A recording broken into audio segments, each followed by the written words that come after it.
இது வந்து சாயோட ஹார்ட்.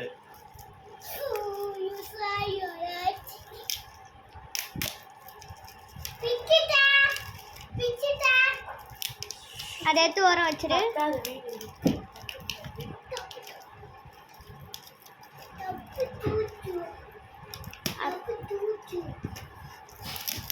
நாங்கள் வெறும் வாட்ஸ்அப்பில் தான் ஹார்ட் கொடுக்குறோம்னு நினச்சேன். அதெல்லாம் நேரில் எடுக்கணும்.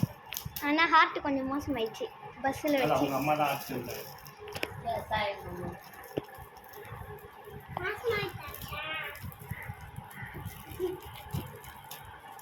என்னடா இவ்வளோ ஸ்லோவாக பிரிகிற? என்ன அது ஸ்பீடாக ஓட்டிக்கலாம். நீ வீடியோ மெயின்டைன் எடுத்து எனக்கு வாட்ஸ்அப்பில் அனுப்பிச்சுட்டேன். டேய் ஸ்லோவாக அப்படியெல்லாம் பிரிக்கக்கூடாது. இந்த ஓட்டையில் கையை விட்டு அப்படியே இழுத்தா வரப்போகுது. அது கிழிஞ்சிருச்சுன்னா எவ்வளோ ரக்கடாக கேட்குறான். ஒழுங்காக கிழிச்சிட்டு இருந்தான். இப்படி தான் கிழிக்கணும். வச்சுக்கல இப்படி கிழிச்சாதான் சீக்கிரம் வரும். அப்படி எடுக்காத, உள்ள இருக்க மடங்கிட போகுது. தலைக்கீழே எடுக்கிறடா. அந்த லெட்டர் படி. எழுதி வந்து நான் தான். அந்த it's dedicated to Sai. Tamil படிப்பானா? இல்லை எதுவும் தெரியாது. கிழி டேப், கிழி டேப் அங்கே ஒட்டியிருக்க. ஏய் அங்கே படிச்சியா?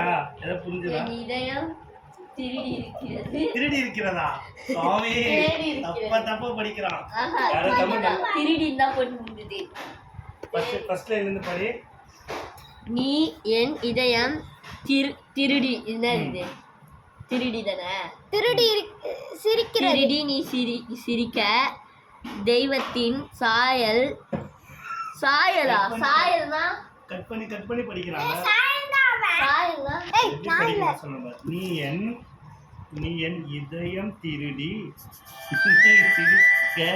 அதாவது என் ஹார்ட்டை நீங்க எடுத்து சிரிச்சிட்டு இருக்க. சிரிக்கிறப்போ உங்க ஃபேஸை பார்க்குறப்ப சாமியோட ஃபேஸ் மாதிரியே இருக்கு. சாயல்னா என்ன சொல்லுவாங்க தமிழ் சாய் இங்கிலீஷ்ல? எனக்கு அவ்வளவா தமிழ்ல இங்கிலீஷ்ல டிரான்ஸ்லேட் பண்ண முடியாது.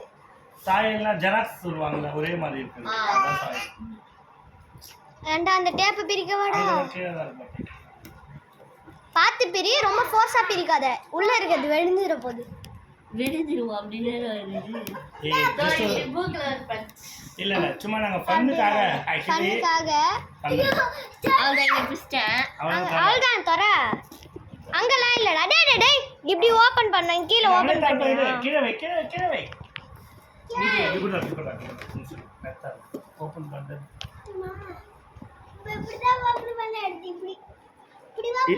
இருக்கா ஒரு நிமிஷம் இருக்கா.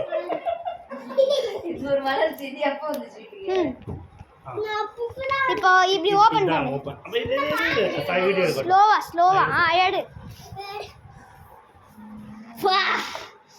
ஐயோ அத வட பின் வச்சு வட. பின்னு வேணா வீடியோ எடுத்துக்கோ. ஹார்ட் தான் எடுத்துக்கோ. இதுல என்ன இருக்கு? என் ஹார்ட் ஸ்வீட்